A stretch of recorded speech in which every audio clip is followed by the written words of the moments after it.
اور یہ قاعدہ مسلم ہے، ہم اہل سنت والجماعت ہیں، اور ہمارا نظریہ یہ ہے، ہمارا عقیدہ یہ ہے، من سب رسول اللہ صلی اللہ علیہ وسلم او اصحابہ فہو کافر وبانت منہ امراتہ فإن تاب فبہا وإلا قتل، کہ جو آدمی رسول اللہ صلی اللہ علیہ وسلم کو گالی دے یا اللہ کے رسول کے کسی صحابی کو گالی دے تو وہ آدمی کافر ہے اور اس کی بیوی کو طلاق واقع ہو جائے گی، اگر وہ توبہ کر لے تو صحیح ہے ورنہ اسے قتل کر دیا جائے گا۔ میرے دوستو بزرگوں، صحابہ کو چاہے وہ امیر معاویہ ہوں یا ابو سفیان ہوں یا کوئی اور صحابی ہو، ہمارا مسلم عقیدہ یہ ہے کہ صحابہ سب کے سب جنتی ہے، اور صحابہ سے جو بھی اجتہادی غلطیاں ہوئی ہیں اللہ رب العالمین نے انہیں معاف کر دیا ہے، اور قرآن کریم میں ان کے لیے بشارت دی گئی ہے رضی اللہ عنہم ورضوا عنہ، کہ اللہ رب العالمین بھی ان سے راضی ہے اور انہوں نے اپنے رب کو بھی راضی کر لیا۔ اور ایک بات بھی قابل توجہ ہے کہ صحابہ کرام کو سب سے پہلے جن لوگوں نے گالی دی وہ منافق تھے۔ قرآن کریم سورہ بقرہ میں اللہ رب العالمین نے ان منافقوں سے کہا کہ تم لوگ ایمان لاؤ جس طرح صحابہ ایمان لائے۔ وَإِذَا قِيلَ لَهُمْ آمِنُوا كَمَا آمَنَ النَّاسِ، تو ان لوگوں نے صحابہ کو برا بھلا کہا، صحابہ کی شان میں گستاخیاں کی، بے ادبیاں کی، اور انہوں نے فرمایا أَنُؤْمِنُ كَمَا آمَنَ السُّفَهَاء، کہ جس طرح یہ بیوقوف لوگ، جس طرح یہ جاہل لوگ ایمان لائے ہم اس طرح ایمان لائیں۔ تو صحابہ کو سب سے پہلے بیوقوف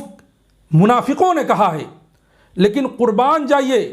اللہ رب العالمین نے ان صحابہ کے تقدس کا کس قدر خیال کیا۔ اللہ رب العالمین نے صحابہ کی طرف سے ان کو جواب دیا اور فرمایا الا انہم ہم السفہاء، سنو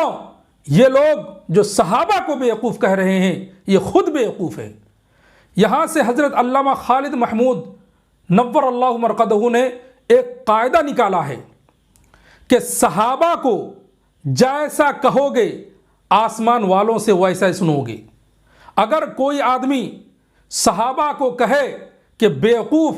تو اللہ رب العالمین نے فرمایا کہ تم بیوقوف ہو۔ اگر کوئی صحابہ کو نبی کا گستاخ کہے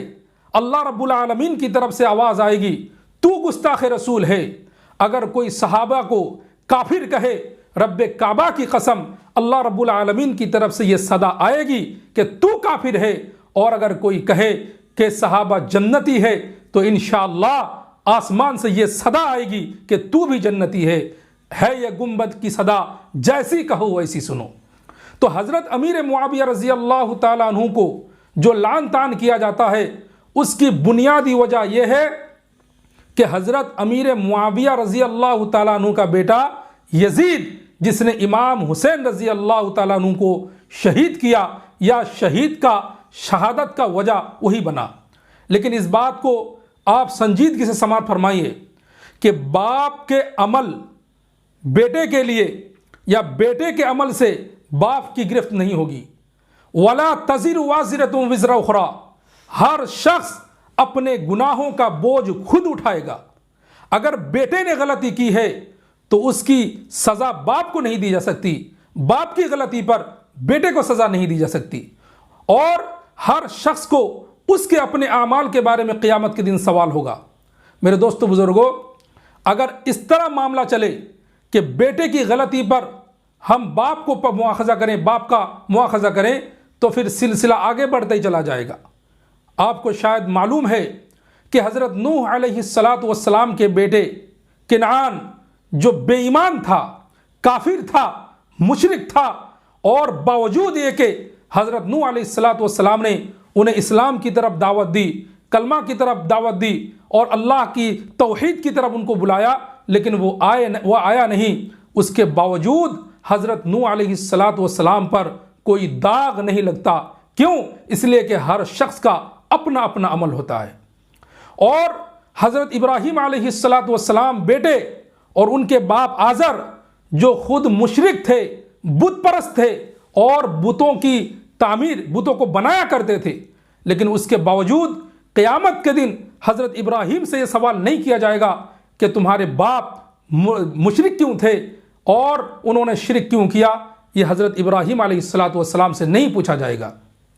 لیکن معاملہ جب امیر معاویہ رضی اللہ تعالیٰ عنہ کا آ جاتا ہے، اس وقت ہر شخص یہ چاہتا ہے کہ میں حسین کی محبت میں یا اہل بیت کی محبت میں کچھ لان تان کر دوں۔ میرے دوستو بزرگوں، اہل سنت والجماعت کا یہ عقیدہ ہے کہ سب کے سب صحابہ برحق ہیں، ہاں اجتہاد انہوں نے کیا اور اجتہاد میں کوئی خطا پر ہے تو کوئی ثواب پر ہے۔ اور حدیث پاک میں اللہ کے رسول صلی اللہ علیہ وسلم نے فرمایا ہے کہ جو مجتہد اجتہاد کرے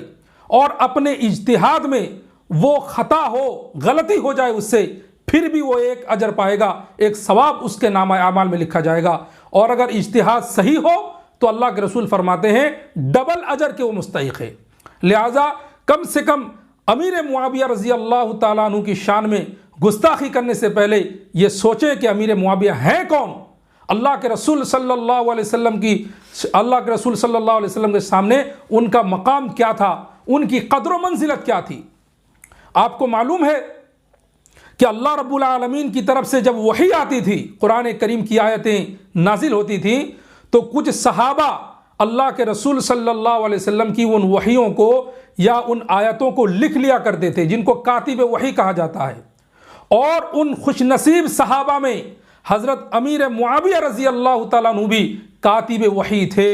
لہٰذا اللہ کے رسول کے کاتب وحی کو لعن طعن کرنا، ان کی شان میں گستاخیاں کرنا، میرے دوست بزرگوں، یقیناً باعث عذاب ہے اور گناہ کا سبب ہے۔ دوسری بات، اللہ کے رسول نے امیر معاویہ کی شان میں اور ان کے لیے دعا فرمائی۔ کیا فرمایا؟ اللہم علمہ الکتاب والحساب وقہ العذاب، کہ اللہ امیر معاویہ کو حساب اور کتاب کا علم عطا فرما اور اس کو جہنم کی آگ سے محفوظ فرما۔ یہ اللہ کے رسول کی حدیث ہے۔ اور اللہ کے رسول نے دوسری جگہ فرمایا اللہم اجعلہ ہادیا ومہدیا واہد بہ، یعنی امیر معاویہ کے بارے میں رسول اللہ نے فرمایا اللہ اس کو ہدایت دینے والا، ہدایت یافتہ، اور اس کے ذریعے سے دوسروں کو ہدایت دے۔ تو یہ اللہ کے رسول صلی اللہ علیہ وسلم کا ارشاد ہے اور امیر معاویہ کی شان میں ہے۔ اس کے علاوہ بے شمار اور حدیثیں ہیں جس سے پتہ چلتا ہے کہ حضرت امیر معاویہ رضی اللہ تعالیٰ عنہ اللہ کے رسول کے پاس ایک بڑا مقام رکھتے تھے۔ اور حضرت عمر فاروق رضی اللہ تعالیٰ عنہ نے حضرت امیر معاویہ کو ایک جگہ کا گورنر بنا دیا۔ پھر حضرت عثمان غنی رضی اللہ تعالیٰ عنہ نے ملک شام کا گورنر بنایا، اور حضرت علی المرتضیٰ رضی اللہ تعالیٰ عنہ کے ساتھ جو باہمی لڑائی ہوئی، اس لڑائی کے بعد امام حسن رضی اللہ تعالیٰ عنہ نے امیر معاویہ سے صلح کر لی تھی، ایگریمنٹ کر لیا، چکتی کر لیا تھا کہ اب آپ ہی امیر ہو، اور ان کے ہاتھ پر بیعت بھی کی تھی۔ امام حسن نے بھی اور امام حسین رضی اللہ تعالیٰ عنہما دونوں بھائیوں نے ان کے ہاتھ میں بیعت کی، اور حضرت امیر معاویہ رضی اللہ تعالیٰ عنہ نے ان کو یعنی امام حسن اور حسین کو ساری زندگی وظیفہ دیتے رہے۔ منتھلی ان کا مقرر تھا کہ ہر مہینے اتنے روپے ان کے گھر تک پہنچ جائیں گے۔ اور پھر آپ دیکھیں کہ جب یزید خلیفہ بنا تو اس وقت تاریخ گواہ ہے، اور میں اپنی طرف سے نہیں بلکہ شیعہ کی مستند اور معتبر کتاب جلاء العیون کے اندر لکھا ہے کہ حضرت امیر معاویہ نے اپنے بیٹے یزید سے کہا کہ میرے بیٹے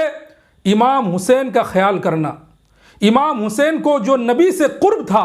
جو نبی سے تعلق تھا، اس تعلق کا خیال کرنا کہ وہ نبی کا جگر گوشہ تھا، نبی کی جان کا ٹکڑا تھا، اور اگر ان سے کبھی کوئی بات ہو جائے تو ان کو مواخذہ نہ کرنا، ان کی باتوں پر کوئی گرفت نہ کرنا۔ تو میرے دوست بزرگوں، ان باتوں سے یہ بات پتہ چلتا ہے کہ حضرت امام حسین کی محبت میں لوگ نہ جانے صحابہ اور اتنے جلیل القدر صحابہ ان کی شان میں گستاخیاں کرنے سے باز نہیں آتے۔ امید کرتے ہیں کہ اللہ رب العالمین ہم سب کو صحابہ کی شان میں گستاخی کرنے سے محفوظ فرمائے گا، اور انشاءاللہ اس ویڈیو کو آپ سنجیدگی سے سماعت فرمائیں اور اپنے دوستوں تک اس بات کو ضرور شیئر کیجیے۔